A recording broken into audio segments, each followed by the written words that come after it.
अपनी मदद आप एक अक्लमंद मुर्गी। एक किसान के खेत में एक मुर्गी ने अंडे दिए। इस वक्त खेत सरसब्ज था और हर तरफ हरियाली छाई हुई थी। मुर्गी बहुत खुश थी और अपने अंडों की देखभाल बड़ी मोहब्बत से कर रही थी। कुछ दिन बाद उन अंडों से नन्हे नन्हे चूजे निकल आए।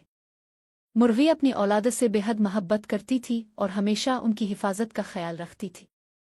जब भी वो दाना चुगने के लिए बाहर जाती अपने बच्चों को सख्ती से हिदायत देती, बच्चों, यहीं रहना, कहीं दूर मत जाना, और जो कुछ भी हो मुझे आकर फौरन बताना।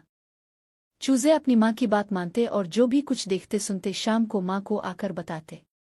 दिन गुजरते गए और खेत की फसल आहिस्ता आहिस्ता पकने लगी। पहले जो खेत सरसब्ज था वो अब सुनहरी रंगत इख्तियार कर चुका था, जिससे अंदाजा होता था कि फसल कटने का वक्त करीब है।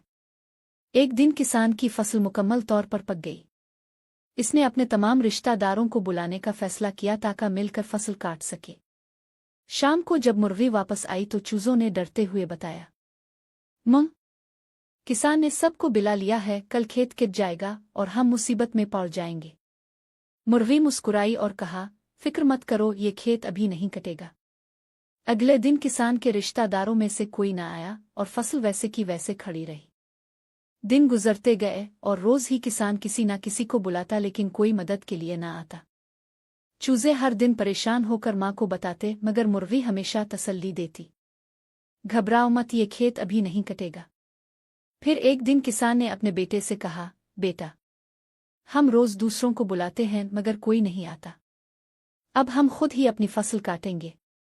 जब शाम को चूजों ने ये बात अपनी माँ को बताई तो मुर्गी संजीदा हो गई और बोली, बच्चों, अब हमें यहाँ से निकल जाना चाहिए, कल सुबह ये खेत वाकई कट जाएगा।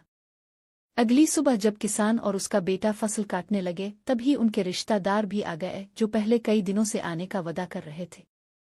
वो सब मिलकर खेत काटने लगे और दूर कहीं मुर्गी अपने चूजों के साथ महफूज जगह पर जा चुकी थी। वो ये मंजर दूर से देख रही थी। सबक, ये कहानी हमें सिखाती है कि जो लोग दूसरों पर भरोसा करते हैं वो हमेशा नाकाम रहते हैं, जबकि जो खुद अपनी मदद करते हैं वही कामयाब होते हैं। ये कहानी आपको कैसी लगी कमेंट में लाजमी बताएं और वीडियो को लाइक और चैनल को सब्सक्राइब करना ना भूलिए। शुक्रिया।